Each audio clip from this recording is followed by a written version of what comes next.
pada satu titik tertentu Pak, yang saya pernah dengar Puma dealer itu bangkrut Pak. Itu gimana ceritanya itu Pak?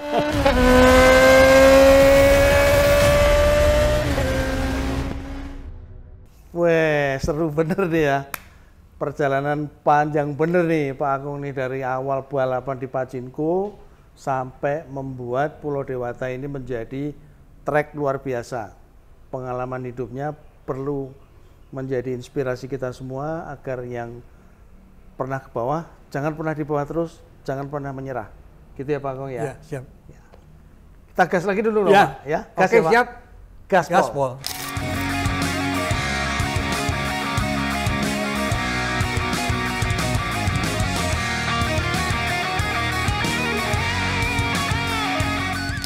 Pak Gong, lama nggak ketemu nih Pak Gong. Ya, siap. Kita Pak D jarang-jarang ke Bali soalnya ya.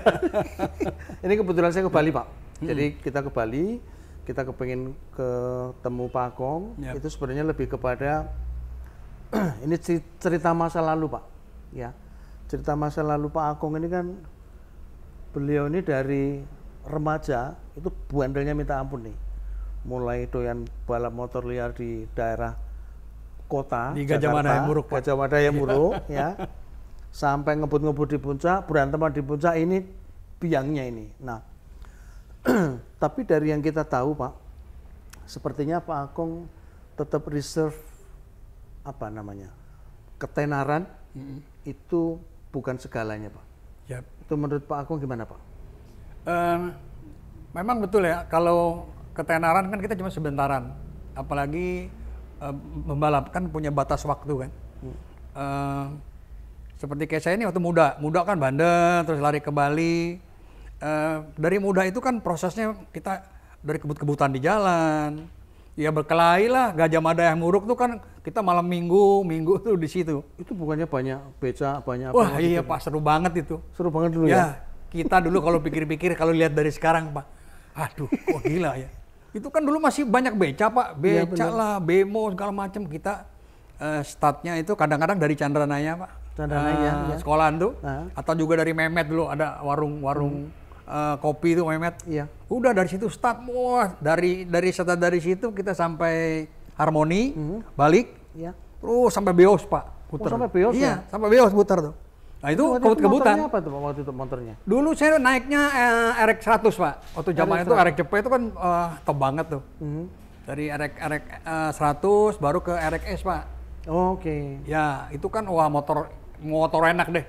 Pokoknya itu motor pada waktu itu lingkungannya cet. Wah udah paling enak lah. Soalnya dia ramping kencang lagi pada ya? waktu itu ya. Nah, lalu apa yang membuat Pak Agong ini tiba-tiba bisa menjadi pembalap Yamaha pabrik loh waktu itu? Ya. Bener ya Pak ya? Betul. Saya di sama Yamaha pabrik sama Kerry. Itu sejarahnya gimana tuh Pak? Bisa sampai menjadi pembalap Yamaha pabrik Pak? Sebenarnya prosesnya itu dari mulai zaman sekolah Pak. Sekolah lihat teman-teman kebut-kebutan, akhirnya ikut main di Sentul Pak, Sentul. Nah ini cerita panjang. Emang sedikit. sudah ada Sentul belum lah Pak? Sorry, Ancol Pak, ya? Ancol ya, Iya, sorry, iya. ada Ancol. Gitu loh, jadi kita sering-sering ke Ancol, lihat orang balap segala macam. Terus udah, saya punya motor RX 100 Pak, warna RX 100. merah. Udah gitu, kan teman-teman nih, wah karena bandel saya naik di jalan raya, akhirnya teman-teman bilang, ayo ikut balap. Nah pada waktu itu kan orang tua. Itu yang Pachinko berarti? Ya itu awalnya yang disebut Pachinko Pak, karena orang-orang Chinese itu bandel-bandel Pak. Kebut-kebutan, berkelahi, apa segala macam. Pak sebenarnya gini Pak, kita tuh kan dari dulu masih tetap penasaran terus Pak, Pachinko itu apakah sebuah geng atau sebenarnya bukan geng tapi ada banyak perkumpulan gitu, sebenarnya gimana Pak? Ya sebetulnya yang namanya Pachinko itu betul-betul organisasi dari suatu perkumpulan balap itu enggak sebenarnya Pak. Bukan ya? Bukan ya. Yang saya tahu itu dari klub-klub motor pada waktu itu bandel-bandel Pak, yang mayoritas geng motor gitu. Ya orang-orang Tionghoa gitu loh. Kita sih nggak bisa disebut geng motor ya, karena nggak bisa. Kita itu cuman hobinya ngumpul dan ngebut memang.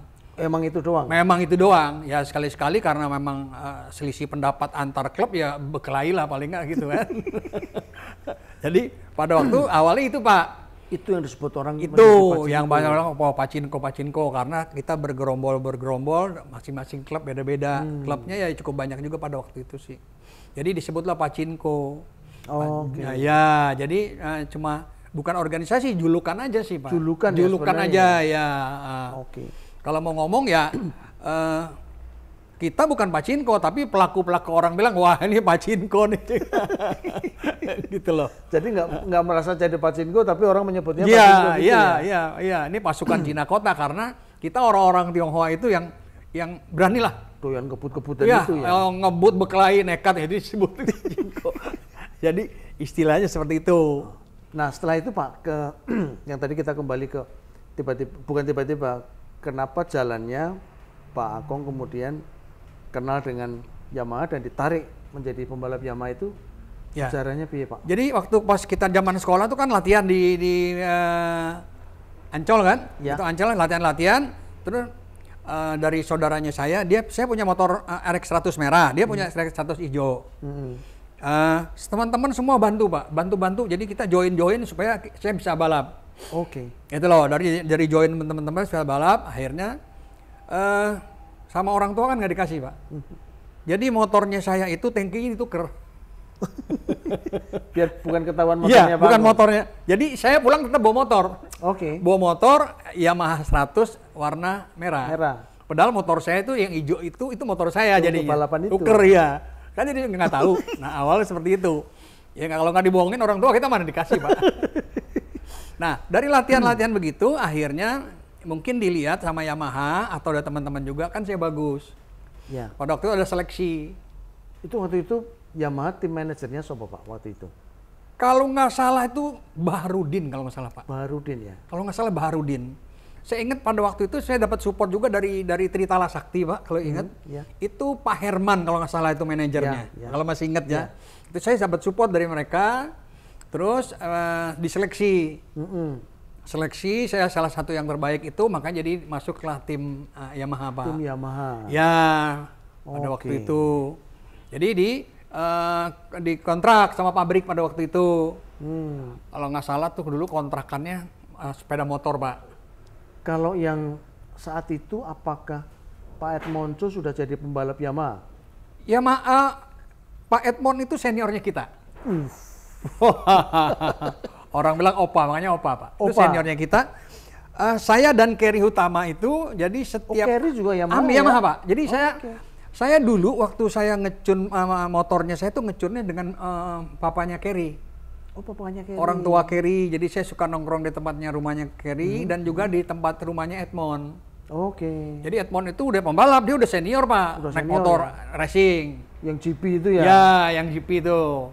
Jadi beliau ya termasuk gurunya kita lah. Termasuk guru apa ya? Gurunya Pak Akong ya? Iya, jadi dia cerita-cerita apa segala macam. Saya ajarin sama mereka lah, sama Edmond pada waktu itu. Jadi sejarahnya kita di grup Yamaha ya itu Pak sama Edmond. Itu waktu Kerry. Itu balapannya sudah sampai level seberapa Pak? Waktu itu yang dilakukan atau diikuti Pak Akong waktu itu? Pada waktu itu kan namanya dulu kan ada novice, credit, junior, senior kan Pak. Pada waktu saya balap itu saya di novice sudah bisa menang novice dan junior. Novice graded. Novice graded. Ya toh, akhirnya bisa menang terakhir saya di graded naik Pak langsung. Graded karena menang itu ya? Karena menang itu. Terus sebentaran terus senior, junior Pak. Junior ya terakhir mau senior itu pindah saya. Pindah ke Suzuki. Oh sebentar. Ini cerita menarik ini. Jadi Pak Akong ini pembalap tim Yamaha pabrik, terus pindah menjadi pembalap tim Suzuki pabrik. Suzuki pabrik juga Pak. Gitu loh. Kok bisa gitu Pak? Itu gimana ceritanya itu? Membelot gitu, istilahnya membelot kan berarti? Kayaknya bukan membelot. Karena pada waktu tahun 81 itu, kalau nggak salah Yamaha tuh lagi ada problem, digantung Pak. Itu tim-tim balap itu nggak dikontrak tuh. Oh ada, oh ya ya. Ya, kena kalau nggak salah masalah pajak atau apa dulu ya, karena digantung nggak di kontrak-kontrak. Iya. Jadi banyak yang gelisah tuh Pak. Galau lah ya. Galau lah karena nggak dikontrak kan. Iya. Akhirnya saya sama Deden Arsat pada waktu itu. Iya. Saya Deden Arsat juga di Yamaha pada waktu itu Pak. Jadi saya pindah coba-coba pakai TRS Pak. Oke. TRS itu Pas baru-barunya itu. ya itu Pak. TRS itu di Cun pada waktu sama Om Pua. Om Pua itu. Ya Om Pua itu di Pasar Baru. Di Cun sama Om Pua itu kencang Pak. Saya sama Deden berdua itu. Itu padahal susah kan, bukannya karburatornya di kanan ya? Iya Pak. Atau sudah di belakang? Enggak, di kanan masih, ya? di kanan. Kayak Suzuki A100 Ya. berarti ya? Ya, jadi pada waktu kita ke Om Pua itu, kita minta motor sama Suzuki 2 Ya. untuk di reset. Oke, dikasih. Jadi dikasih itu di reset sama Om Pua itu, mekaniknya adalah mantunya sendiri, itu Koai namanya Pak. Koai. Di Cun, kencang Pak. Kenceng. Ya, jadi zamannya bloknya TRS itu kan lubangnya kelihatan gede Pak. Iya, iya betul.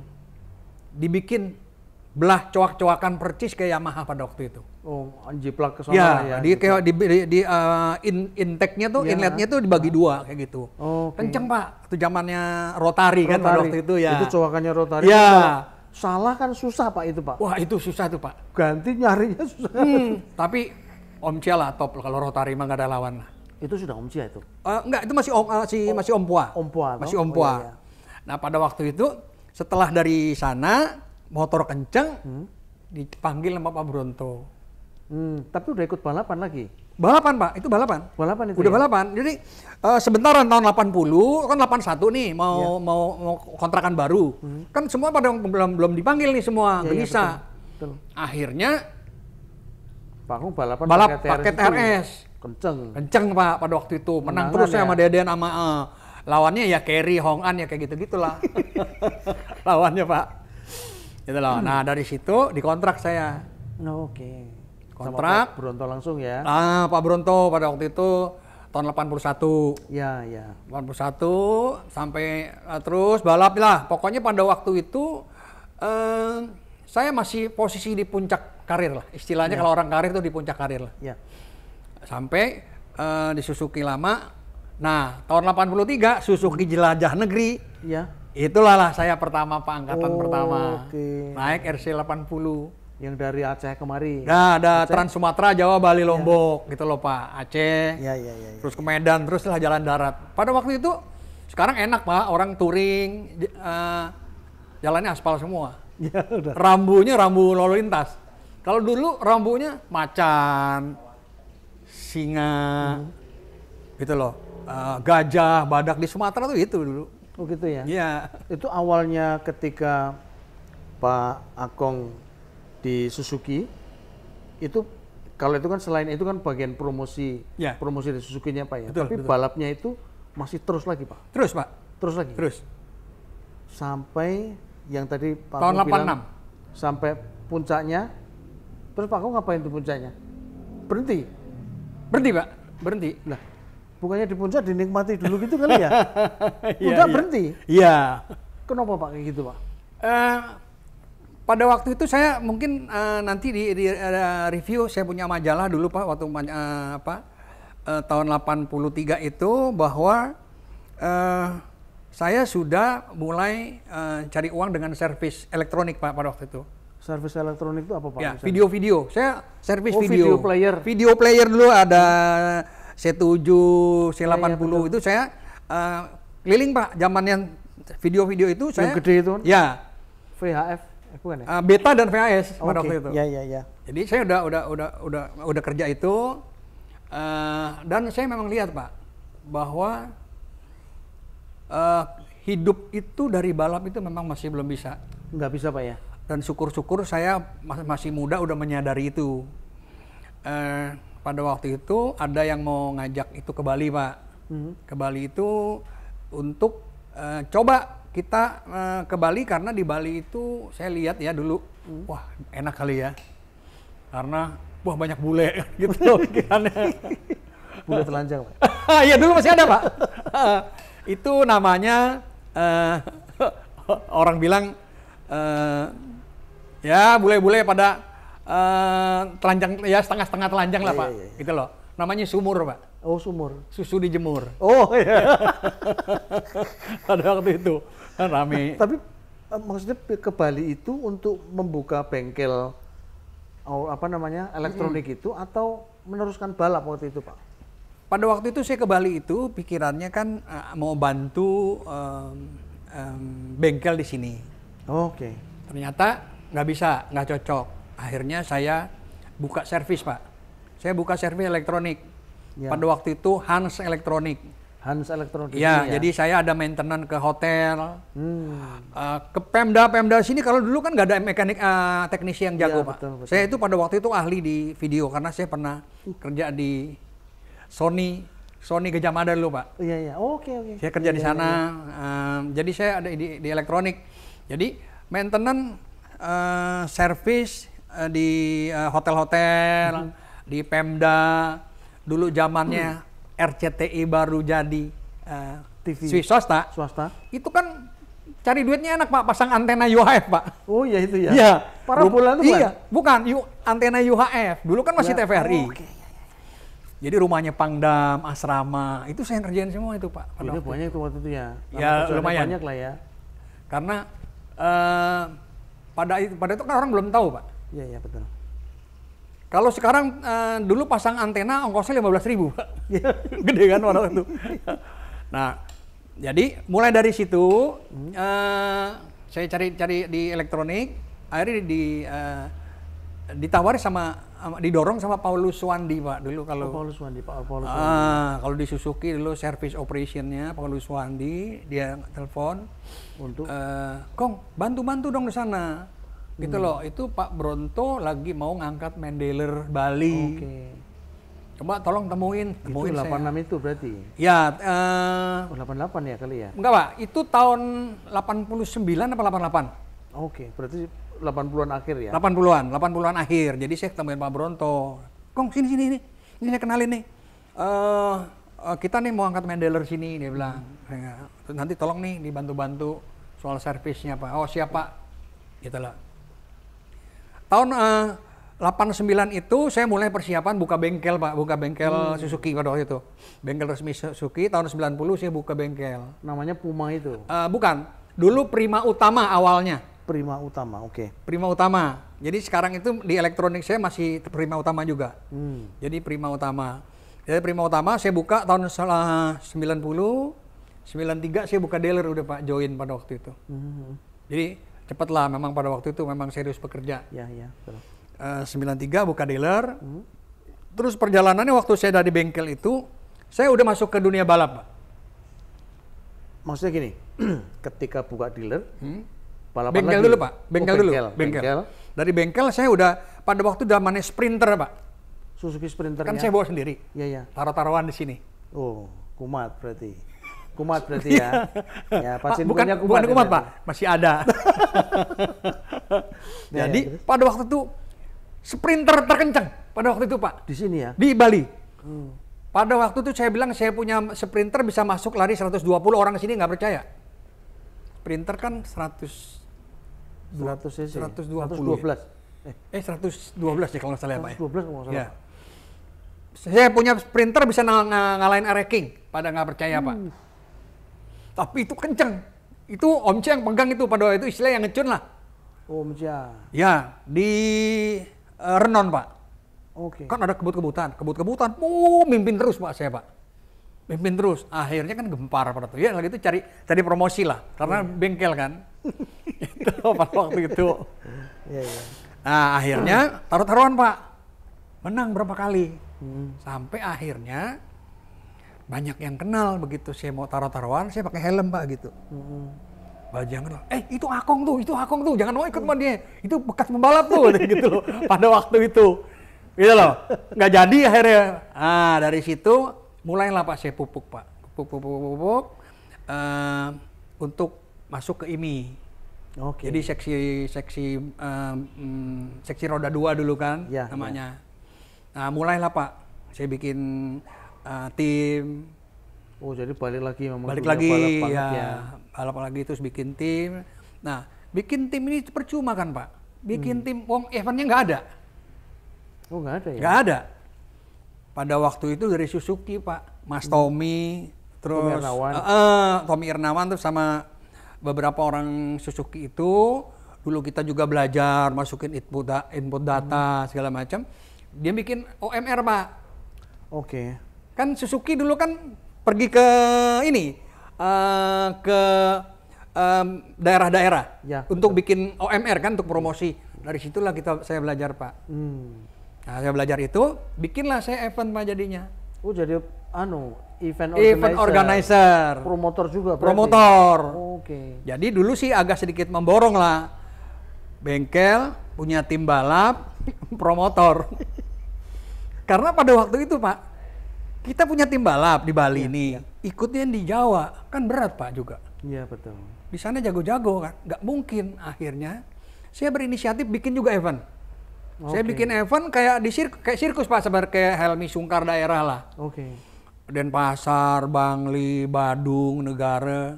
Jadi 1 tahun saya bisa bikin 5 sampai 6 event. Muter itu aja tuh ya? Muter, sambil mendidik pembalap-pembalap Bali Pak. Gitu loh, karena saya sistemnya karena saya mantan, jadi tahulah. Pada waktu itu juga Pak Bambang Gunardi membackup juga Bali. Membuat Eddie Harrison kayaknya belum tuh. Pak Eddie Harrison belum. Jadi saya sama Pak Bambang Gunardi terus setting ke PON segala macam pada waktu dari Bali. Dengan adanya saya bikin seperti itu untuk mendidik semuanya maju Pak. Oh gitu. Maju. Apakah itu yang membuat Pak Akong jadi dipilih jadi ketua IMI? Ya, betul Pak, betul. Gara-gara itu ya? Ya, jadi setelah saya bikin beberapa event, maju, kan balapnya maju nih Pak. Jadi di Region 3 itu kita udah rajanya udah. Di Sentul juga termasuk Bali cukup disegani lah, meskipun nggak punya lapangan. Dengan dasarnya seperti itu, pada waktu itu balapnya Ucil salah satunya.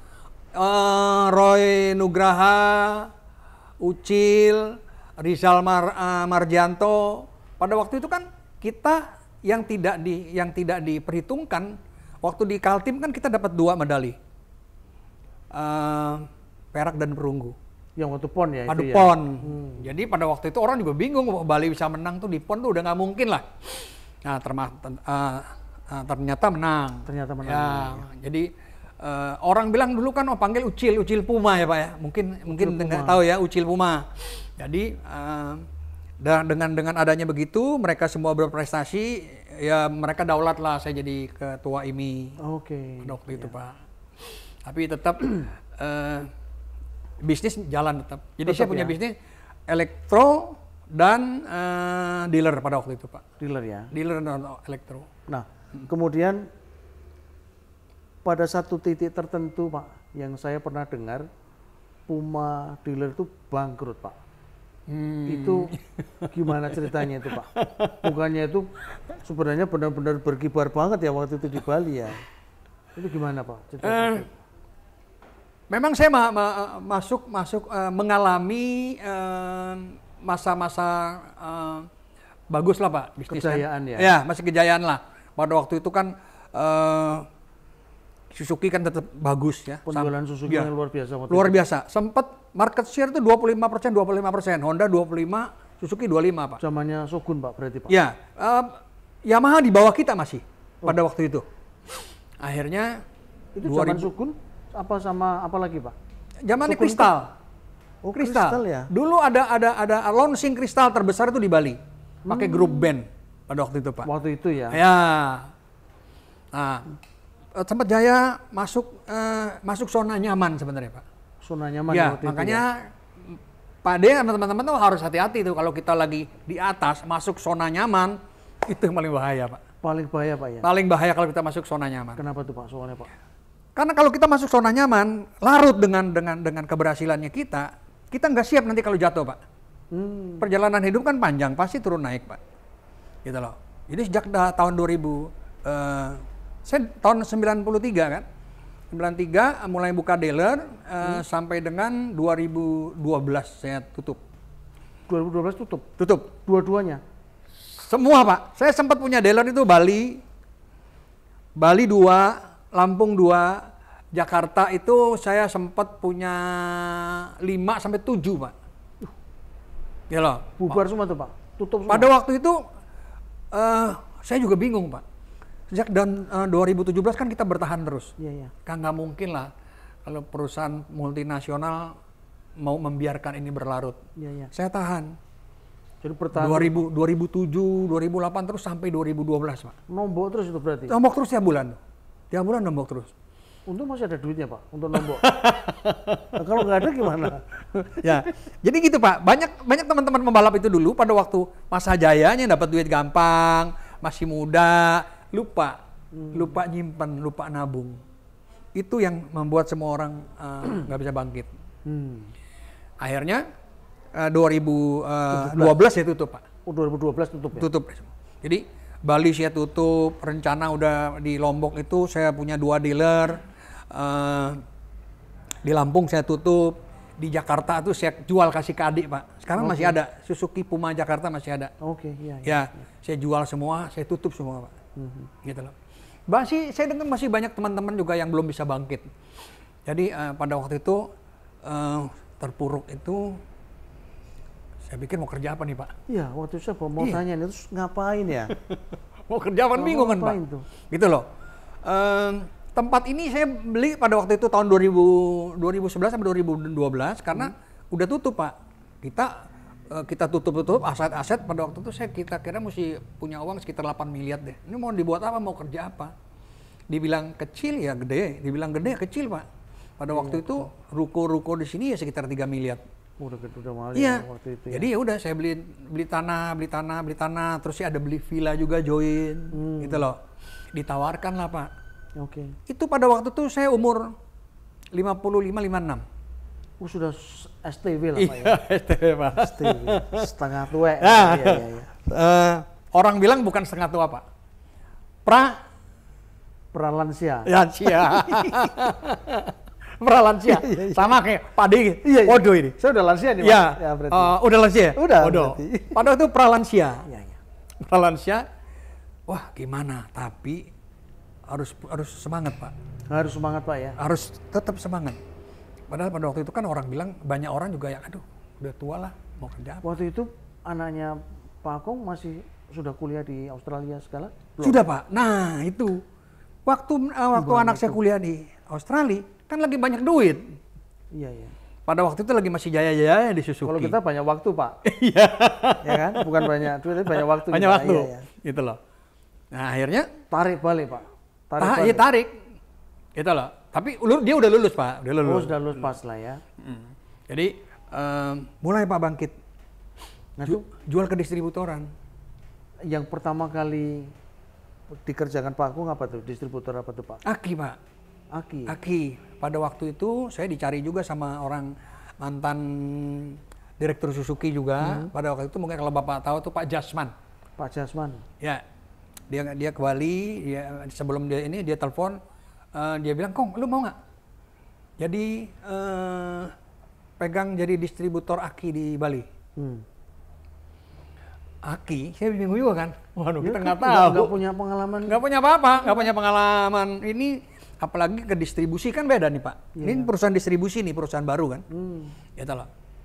Jadi saya pikir-pikir, oke deh. Besoknya saya jawab, oke, saya mau. Berarti tantangan itu diterima dong Pak berarti? Iya, jadi pada waktu itu kan saya ditawarin, mau nggak nih? Cuman lu nggak bisa cuan nih, karena baru. Oh. Apa tuh Pak Akinya? Furukawa baterai. Apa lagi nih? Biar bingung saya nih. Baterai, Aki, bingung saya nih, waduh. Terus saya lihat-lihat Pak, memang di websitenya ada, ternyata FB itu di Jepangnya itu nomor 1. Malahan ya? Malah iya. Cuman kalau di Indonesia dia itu belum masuk, kalah sama tipe yang lain. Yang lain lah. Udah duluan, udah 40-an tahun. Ini baru. Furukawa Baterai buka pabrik di Purwakarta dengan Indomobil 2015. Itu menjadi OEM-nya Indomobil berarti? OEM Pak, OEM. Oh, oke. Gitu loh. Jadi ada yang bilang, wah lu enak sekali lu punya distributor area wilayah Bali NTB. Saya bilang, nggak tahu dia Sejarahnya. setengah mati. Itu gimana tuh Pak, setengah matinya memperkenalkan aki baru tuh Kan gimana? kebetulan kan saya hobi naik motor kan. Iya. Jadi nyeles Pak saya Pak. Yus. Gitu loh. Bayangin dulu kita udah kipas-kipas pada waktu itu ratusan juta dapat duitnya. Jadi bisnis baru nggak tahu nih Pak. Iya kan? Keliling. Nyeles ke toko. Ini aki apa nih? Aki Cina ya? Gitu ya. Bagus kan nih? Bagus Pak lah. Ya ini aki Furukawa baterai nomor 1 di Jepang, nomor 1 di Thailand. Tapi ini kan aki baru. Iya, iya. Ya toh, utangnya berapa bulan? Ya sebulan Pak. Gila loh, orang-orang 3 bulan. Lu sebulan. Wah, ngenes Pak. Itu ngenes banget itu ya. Ditolak. Dulu kan kita waktu jadi pembalap, punya dealer Suzuki banyak. Dipuja-puja banyak orang Beli lah ya. puja-puja pada waktu itu. Iya kan? Iya. Karena ditolak lagi. Wah, dia nggak tahu perjuangannya begitu Pak. Nah, terus mulai bangkit itu terasanya gimana? Saya hitungnya gini, mulainya kan sekitar 2017. Saya pikir 2018 mulai start. Saya pikir wah paling 3 tahun lah kita susahnya 3 tahun. Harus 3 tahun lah ya. Begitu nomor 20 tahun 2020 COVID lagi Pak, mati dia loh. Jadi pas mau naik Turun lagi, COVID lagi Pak. Nah dengan adanya begitu, nggak mau kita cari solusi kan, kita bergerak lagi. Pada waktu itu pariwisata Bali hancur Pak. Ya karena nggak boleh ada traveling kemana-mana kan seluruh dunia. Tidak ada pergerakan mobil. Ya. Semuanya nggak jalan, gitu loh. Sebetulnya di balik itu ada hikmahnya Pak. Mobil kalau tidak jalan akinya malah cepat rusak. Iya benar. Itu loh. Jadi ada beberapa travel yang punya bis 100. Mereka ada sisain 2 orang. 2 orang itu adalah untuk hidupin mobil keliling jalan. Pagi manas-manasin Gantian gitu. Nah, kalau sayanya karena sepi Pak, terpaksa saya mesti ke seberang. Ke Lombok. Ke Lombok. Saya dengar Lombok itu masih berputar karena dia tidak mayoritas kan tidak dari pariwisata Pak, ada perkebunan dan sebagainya. Kalau ini kan dari pariwisata kira-kira sekitar 80% jadi stuck Pak. Jadi Pak Agung ke sana berarti. Berangkat saya ke Lombok. Nah, motoran lagi. Naik motor ke Lombok. Nyeles ke Lombok, Taliwang, Sumbawa Besar, Dompu, Bima Pak. Jauh juga ya. Ya, saya keliling lah, itulah. Itu naik apa Pak motornya? Naik motor Pak. Motornya apa tuh? Itu saya naik motornya Apa tuh? NMAX Pak, sama Spin. Oh, gantian. Saya naik sama Spin pada waktu itu. Dan juga sering-sering naik Inazuma Pak. Dulu saya ketua Inazuma Club di Bali. Thunder Club, Inazuma juga. Iya. Enak. Nah, dari keliling-keliling itu prosesnya setelah 2021 udah selesai. Mendingan tuh Pak. Cuman 2020 karena saya keliling mencari solusi lain, ada hikmahnya saya dapat customer baru semua kan di Lombok Pak. Dan sekitarnya. Nah, begitu dapat baru saya nyadarin Pak. Orang-orang pada waktu itu tutup perusahaan, semuanya merah, istilahnya rugi. Rapotnya merah? Rapotnya merah, saya nggak merah Pak pada waktu itu Pak. Keren. Gitu loh. Saya tuh nggak merah. Karena Pak, semakin kerja keras kan kita, semakin keliling-keliling dapat nasabah, nggak merah Pak. Gitu loh. Nah, dari situ mulailah orang percaya. Oke. Ya. Jadi dapat beberapa tawaran, dari lampu, dari apa. Nah, salah satunya saya harus seleksi Pak. Akhirnya mulailah saya pegang Indotube. Jadi ban dalam Indotube. Ban dalam motor. Ya, terus olinya oli Uniloop. Oh, Uniloop ya. Uniloop. Terus ban motor juga ada Pak, itu Infinera. Oke, ya. Jadi ada beberapa dipercaya oleh pabrikan. Jadi keagenan itu. Jadi Pak, keagenan. Jadi sekarang saya ada beberapa produk otomotif yang saya dipercaya untuk pegang area Bali, Lombok sampai NTB Pak. Ya orang Bali bilang astungkar, alhamdulillah puji Tuhan lah Pak. Ya. Jadi sekarang ini udah mulai nih Pak. Kalau grafik itu ya sudah mulai akan naik lah. Itu loh. Apapun butuh proses dan butuh perjuangan. Itu Pak Ade. Ya. Nah sekarang persaingannya gini Pak. Ini kalau misalnya kita ngomongin soal keagenan, sekarang kan banyak banget orang bisa beli barang-barang yang ditawarkan Pak Akung itu lewat online gitu. Itu gimana tuh Pak? Kebetulan bisnisnya yang sekarang ini adalah aki. UPS, ada UPS. Oke. Ada Trafo.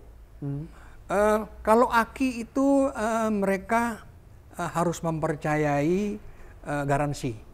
Oke. Ya. Ini semuanya butuh garansi. Apalagi semacam kayak elektro, UPS segala macam, itu barang yang tidak habis dipakai. Iya. Tidak habis dipakai, butuh proses servis. Services ya. Butuh maintenance.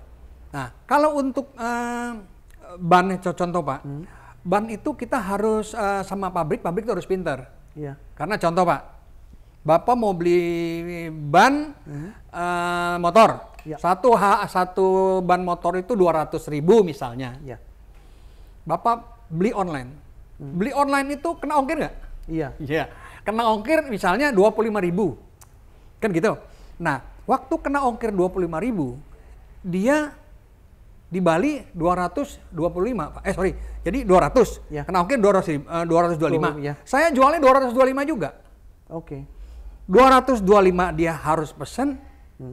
Saya 225 diantar. Oh, diantar. Diantar. Wih. Otomatis sama kan? Iya. Nah, untuk prosesnya lagi supaya kita bisa bersaing, mereka harus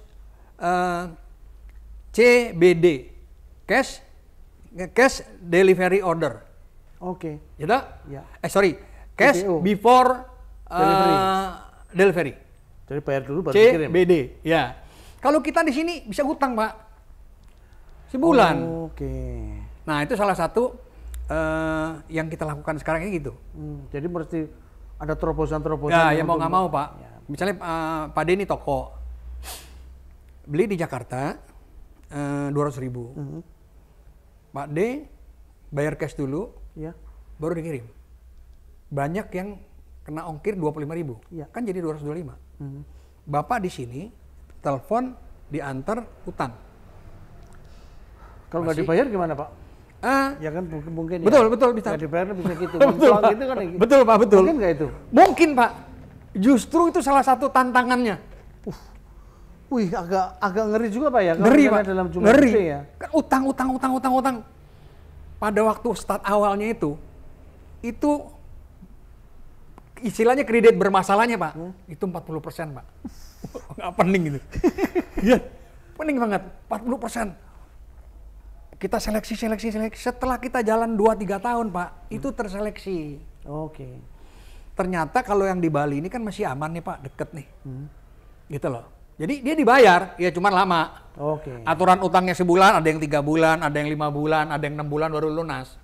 Itu salah satu tantangannya. Gitu loh. Jadi ya prosesnya gitu lah Pak. Ya Pak Akung tadi, jadi kalau misalnya tadi yang Pak Akung bilang seleksi itu artinya habis itu nggak dikirimin lagi barangnya atau ya otomatis gini Pak, waktu awal-awal kan kita masih belum tahu, yang saya bilang kan namanya kita belajar dari perusahaan kedeleran, balap, otomotif segala macam, terus kita ke distributor, kan belum tahu nih Pak gimana sih cara mainnya, apa kan masih belajar nih. Bad debt-nya 40% Pak. Wah, ngeliatin ngeri banget, terpaksa pegang sendiri Pak. Gitu loh, jadi mesti tekun, mau nggak mau kita nagih, tarsok nagih Pak. Gitu loh, akhirnya semuanya sih mereka bayar ya, ada sedikit lah dari 100% paling 10% ada yang nggak bayar nih, udah kita hilangkan. Tapi setelah itu kan kita udah terseleksi Pak, kita udah seleksi, jadi udah aman lah sekarang. Ya, gitu. Jadi grafiknya udah naik berarti? Udah lumayan bagus Pak sekarang. Jadi dari turun grafik sesuai dengan sudah bangkitnya pariwisata Bali. Bagus Pak, dan juga di Lombok dan NTB juga lagi bagus. Oke. Syukurlah. Wih, seru banget. Tapi terakhir Pak, ya. Berarti inspirasi apa nih Pak yang bisa disampaikan ke teman-teman yang pada nonton nih Pak, terutama teman-teman pelaku balap yang sekarang masih berjaya atau akan berjaya, itu kira-kira seperti apa Pak? Gini loh Pak. memang ini proses perjalanan hidup bahwa harus kita akui dulu zamannya sama sekarang itu beda, Pak. Ya. Yang tetap sama, kalian itu punya puncak karir sebagai anak muda, itu sudah ada waktunya. Kan gitu? Ya. Dulu, zamannya saya mungkin nggak jadi pembalap MotoGP? Nggak mungkin, karena ekonomi rendah masih. Tapi sekarang mungkin. Sekarang mungkin. Tetapi ingat, puncak karir itu terbatas. Gitu? Cuman Rossi doang yang bisa sampai umur 40-an. Yang lain umur 30-an udah stop. Ya. Gitu? Mungkin 10 tahun, 20 tahun. Gitu? Maksimum 30 tahun udah jarang sekali. Setelah itu mau apa?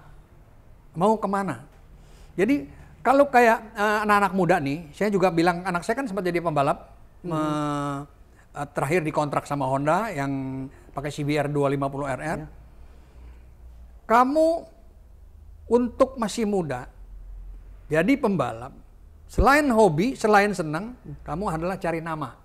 Oke. Tapi kamu harus bisa memanfaatkanmu setelah kamu dapat nama. Nama itu harus digunakan untuk mendukung bisnismu. Oke. Jadi banyak orang yang nggak bisa nih, Pak. Orang udah lagi hura-hura, ternyata ya attitude lah. Balik lagi ke attitude, kepercayaan segala macam. Ya. Jadi kebetulan saya melihat Asep Hendro. Asep Hendro itu dia bisa memanfaatkan. Seperti kayak saya itu memanfaatkan, Pak. Dari popularitasnya saya balik ke Bali, memanfaatkan popularitasnya saya untuk mendukung saya punya pekerjaan bisnis. Ya, karena berhubungan dengan motor dan sebagainya. Gitu loh. Itu yang nomor satu, Pak. Jadi untuk pemupuk, saya lihat sekarang termasuk kemarin ada Ahmad Jayadi. Jayadi juga oke sih. Dia udah kan memanfaatkan nama besarnya untuk ke bisnisnya dia. Ya, ketika benar-benar tumbang, kita harus siap. Kalau nggak kita nggak siap mau ngapain? Nggak boleh menyerah itu berarti. Tidak boleh menyerah, harus siap, Pak. Jadi meskipun sesuatu yang baru, tapi kita harus punya perjuangan untuk fight. Nah, ini contohnya pada waktu Suzuki Jelajah Negeri nih, Pak. Nah, gimana tuh, Pak? Kayak bisnisnya saya, dari yang tempat biasa, umur 50 lebih, orang udah pensiun, saya ketemu yang baru. Iya.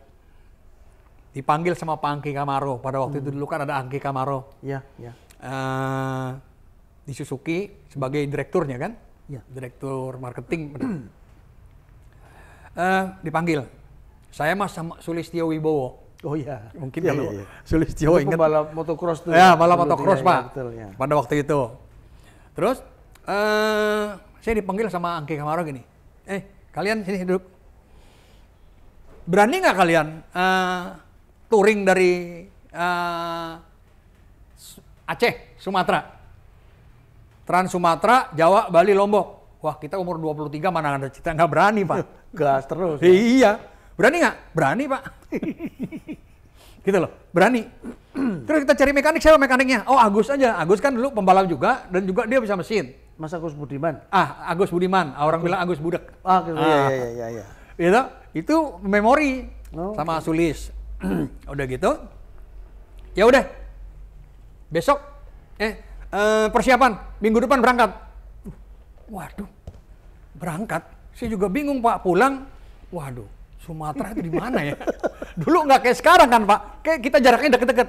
Sumatera di mana ya? Aceh di mana ya? Waduh, bingung saya, Pak. Nyari peta dulu dong. Iya, Pak. Wah, saya ke toko buku nggak ada. Jarang dulu yang jual peta jarang juga, Pak. Ketemu di toko buku Gramedia. Saya sampai di Gramedia cari. Nggak ada, Pak, yang kecil, Pak, yang gede segini. Yang gede saya cari. Wih, gila, jauh sekali nih. Gila, Sumatera di Aceh, Pak, di ujung, Pak. Iya, betul. Waduh, jauh sekali. Terus telepon denger, lu hati-hati lu di Sumatera. Itu masih banyak begal, banyak rampok. Iya. Gitu loh. Dia bilang, waduh, ngeri-ngeri juga. Lis, gimana Lis? Berani nggak? Ya udah, kita berani-berani aja. Waktu itu berapa orang, Pak, yang bertiga berani? jadinya. Bertiga ya, dong? jadi motornya 2, Suzuki RC82, karena pada waktu itu orang kan nggak percaya, punya ada motor yang 24 jam nggak mati. BP 2 tak? Iya. Dari Aceh tuh? Dari Aceh, Pak. Sekarang enak Pak, ada aspal Trans Sumatera. Dulu rambu-rambunya bukan letter S, P, enggak. Gajah, macan. Gitu ya? Gitu? Pak? Iya. Badak. Itu rambu-rambunya gitu. Masih nyebrang-nyebrang gitu? Waduh, itu jalanannya udah semua hancur Pak. Nah, justru itu yang teruji lah. Itu yang sejarahnya Suzuki Jelajah Negeri itu Suzuki Jelajah Negeri angkatan pertama. Yang pertama. Yang pertama itu Trans Sumatera, Jawa, Bali, Lombok. Terus yang terkesan lagi yang Suzuki Jelajah Negeri yang keberapa Pak? Saya ingat dulu nih, ingat-ingat saya punya teman lu wartawan. Itu Bang Zulkifli. Oh, Zulkifli GJ. Ya. Bener-bener Zulkifli. Pada waktu itu. Nah, waktu kita itu kan buat promosi Pak. Ya. Dikirimlah Bang Jul. Itu loh. Berapa motor kalau waktu itu Pak? Generasi jadi gini, kita 2 motor. Yang untuk tesnya, tes ketahanan motor itu ketahanan Suzuki RC80 Trans Sumatera, Jawa, Bali, Lombok. Gitu loh. Nah, kalau nggak salah pada waktu itu di mana, di Padang apa ya, gitu loh. Perjalanan dari dealer, gue udah ngebayangin lucu duluan. Terus dari dealer, sila, Bang Jul, jangan ikut, nggak apa-apa, bisa gue gitu dia pada waktu itu. Ya udah ikut nih. Jadi kita motor yang tes itu 2, Bang Jul di belakang nih, gitu. Oh saya lihat, kan masih muda itu gila-gilaan Pak. Ya, udah nggak ada kendor. Orang setiap kali di dealer, berapa kali dealer pelek-peleknya gepeng, peleknya penyok. ganti pelek. Niko, gila-gilaan. Pada waktu itu sama Agus apalagi sama Sulis ya, berdua nih gini. Bang Jul itu kan larut dia, ngikut juga. Ikut, tikungan enak Pak. Begitu nikung, set. Terus lihat, loh kemana Bang Jul? Ngapain terbang? Terbang Bang Jul. Wih, patah ini ya Pak. Patah tulang selangkanya ini ya? Iya, patah kanan kiri, kayaknya kanan deh. Itu loh. Wah, balik lagi kita. Wah ya gini-gini. Udah lapor ke Bang Jul. Udah nggak usah ikut lah, balik aja. Kan dia lagi ngeliput. Iya, betul. Ya nggak apa-apa, kita selalu dikawal sama Jimny Pak. Iya. Kalau kita motornya udah kemana, Jimny masih di mana kan? Gitu loh. Masih nggak mau. Ya kan kita kontak terus kan ke kantor kan. Kalau dulu nggak kayak sekarang Pak. Kalau dulu kan masih aneh kan, jauh begitu. Mereka masih khawatir juga kita. Ya nggak, di Terkamacan ya susah loh, bener loh dulu Pak. Teleponnya juga baru nyampe kota besar baru bisa telepon. Baru bisa komunikasi, nggak kayak sekarang ada HP, enggak. Sampai dealer baru telepon Pak, wartawannya jatuh apa nggak? Bang Jul ini ke Suwandi juga, ada Suwandi ke Pak Bronto. Ini tetap masih mau ikut Bang Jul pada waktu itu, mungkin lagi ngeliput kan Pak. Iya betul. Waktu kontrak lah sama Indomobil tuh.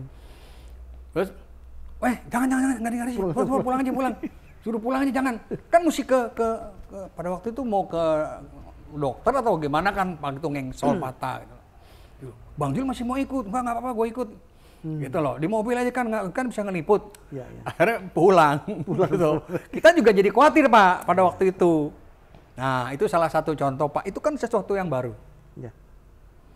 Mungkin di sini juga ada hikmahnya pada waktu saya Suzuki tutup itu, meskipun saya pada waktu itu udah pralansia, tapi semangat masih.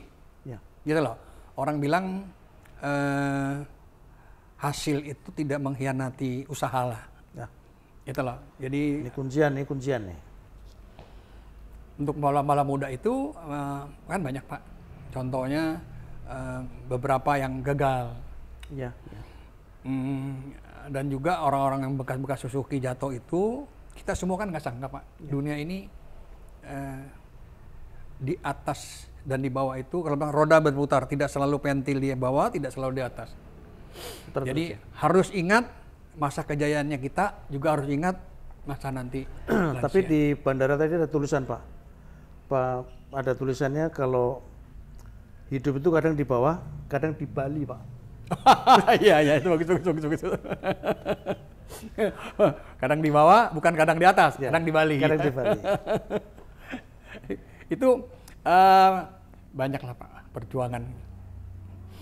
Mungkin ya Pak D lah. Ya siap. Pak D itu kan udah ngalamin juga nih. Wah, nyalamin Pak. Udah ya berarti ya? Ya udah sip. Closing-nya udah kan tadi kan? Oh iya, terakhir kok nama Puma Bali itu kepikirannya tadinya gimana kok jadi akhirnya kan dikenal jadi Puma Bali. Ya sebentar kita ulangin.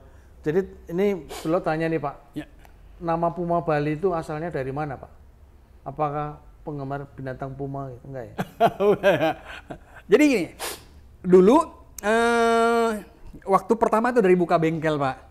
Kita buka bengkel pakai nama apa ya? Oh Prima, kan Prima Pak. Iya, iya. Ya nggak? Prima, tapi kita harus yang utama. Kita buka bengkel harus jadi yang utama pada waktu itu. Ya udah, kita bikin deh Prima Utama. Ya, oke. Oke, Prima Utama. Jadi pada waktu Prima Utama, terus kita buka bengkel. Buka dealer, sorry. Buka dealer, itu namanya Suzuki Gatsu di Gatot Subroto. Gatot Subroto. Di Gatot Subroto ya, di situ. Akhirnya kita bikin PT nih. Prima Utama Bali. Prima Utama Suzuki. Prima Utama Megah Abadi. Oke. Ya. Jadi Prima Utama Megah Abadi kita belakangnya Pak. Kita bilang PUMA. Oh itu sejarahnya ya. Sejarahnya itu. Oh ya kita bikin Puma aja nih singkatan jadi supaya nggak panjang, supaya gampang gitu loh. Oke. Jadi udah Puma. Nah, Pumanya Puma mana? Puma Bali. Jadi sekarang ini PT-nya Putra Utama Megah Abadi. Oke. Kan Puma juga, Pak. Iya, Jadi iya. orang pikir gara-gara kita namainnya Puma, apa nih logonya? Ya udah kita macan, Pak. Gitu loh. Oh itu sejarahnya. Iya, itu sejarahnya, Pak. Jadi ya topnya di situ.